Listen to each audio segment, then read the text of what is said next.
Торғай облысы Аягөз қаласы номер 9 мектеп 2 Б сыныбының оқушысы Серқазы Алтынай Азаматқызы. Мұқағали Мақатаев.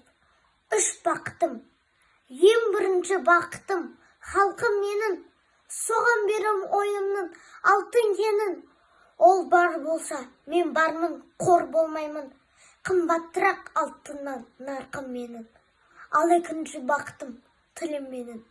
Тас жүректі тілімен түнілмедім. Кейде дүниеден түнілсем де, қасиетті тілімнен түнілмедім. Бақытым бар үшінші отан деген. Құдай деген кім десе отан дерем. Оты сөнген жалғанда жан барсын ба? Ойланбай-ақ келдағы отал менен.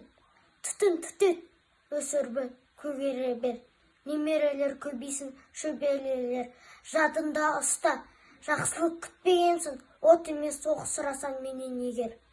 3 бірдей бақытым бар алақанда, мені неге бақытты жаратама. 3 күн нұрын төгеді аспанымнан, Атырау, Алтай, Арқа, Алатауға.